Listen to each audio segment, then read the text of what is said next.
ভাবুন তো, এমন একজন শাসক যিনি দিনের বেলা সিংহাসনে বসে বিচার করতেন আর রাতের অন্ধকারে সাধারণ মানুষের পোশাক পরে ঘুরে বেড়াতেন শহরের অলিগলিতে। তিনি ছিলেন না শুধু একজন বাদশাহ, তিনি ছিলেন গরিবের আশ্রয়, অত্যাচারীর জন্য ভয় আর আল্লাহ ভীরু এক সত্যিকারের নেতা। আজ আমরা শুনব সুলতান নুরুদ্দিনের ন্যায় বিচার, একটি হৃদয়স্পর্শী গল্প যা আপনাকে কাঁদাবে, ভাবাবে আর বদলে দিতে পারে আপনার জীবন। প্রাচীন যুগের এক সমৃদ্ধ শহর, উঁচু মিনার, ব্যস্ত বাজার আর সুবিশাল প্রাসাদে ভরা এক নগরী। এই শহরের শাসক ছিলেন সুলতান নুরুদ্দিন, একজন ন্যায়পরায়ণ, আল্লাহ ভীরু এবং প্রজাদের প্রতি অত্যন্ত দয়ালু বাদশাহ। দিনে তিনি রাজকীয় আসনে বসে বিচার করতেন, আর রাতে যখন সবাই ঘুমে পড়ত তিনি সাধারণ মানুষের পোশাক পরে শহরের অলিগলিতে বের হতেন। তার উদ্দেশ্য ছিল একটাই, নিজ চোখে মানুষের কষ্ট দেখা। এক রাতে চাঁদের হালকা আলোয় শহরের সরু গলিতে হাঁটছিলেন তিনি। হঠাৎ তিনি একটি ভাঙা ঘরের সামনে থামলেন। ভিতর থেকে কান্নার শব্দ ভেসে আসছিল। তিনি ধীরে দরজার কাছে গিয়ে দাঁড়ালেন। ভিতরে এক বৃদ্ধ মানুষ বসে কাঁদছিলেন, পাশে একটি খালি হাঁড়ি।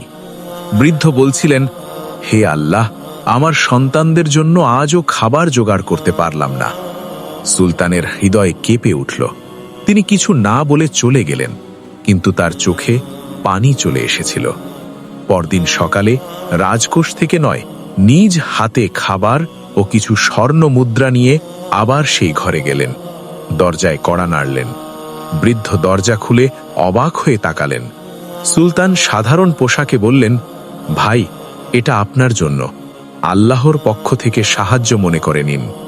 বৃদ্ধ কাঁদতে কাঁদতে বললেন, আপনি কে? তিনি শুধু মুচকি হেসে বললেন, একজন মুসলিম ভাই। এরপর সুলতান শহরের আরও বিভিন্ন জায়গায় যেতে লাগলেন। একদিন তিনি দেখলেন এক ব্যবসায়ী এক গরিব লোককে ঠকাচ্ছে। সুলতান দূর থেকে সব দেখলেন।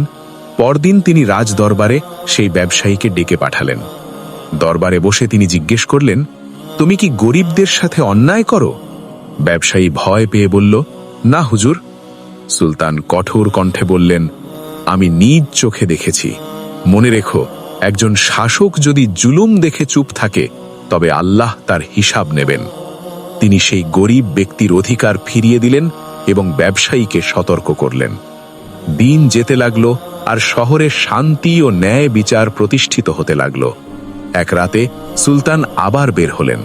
এবার তিনি দেখলেন এক যুবক মসজিদের বাইরে বসে কাঁদছে। তিনি কাছে গিয়ে বললেন, কেন কাঁদছ? যুবক বলল, আমি অনেক গুনাহ করেছি, আল্লাহ কি আমাকে ক্ষমা করবেন? সুলতান শান্তভাবে বললেন, আল্লাহর রহমত থেকে নিরাশ হইও না, তওবা করলে তিনি সব ক্ষমা করে দেন। যুবকের চোখে আশার আলো ফিরে এলো। এইভাবে সুলতান শুধু বিচারই করতেন না, মানুষের হৃদয়ও ঠিক করতেন। বছর পেরিয়ে গেল। একদিন তিনি অসুস্থ হয়ে পড়লেন। মৃত্যুশয্যায় তিনি বললেন, আমি জানি না আমি ভালো শাসক ছিলাম কিনা, কিন্তু আমি চেষ্টা করেছি আল্লাহর সন্তুষ্টির জন্য কাজ করতে। পুরো শহর কাজ ছিল, কারণ তারা শুধু একজন বাদশাহ নয়, একজন অভিভাবককে হারাতে যাচ্ছিল।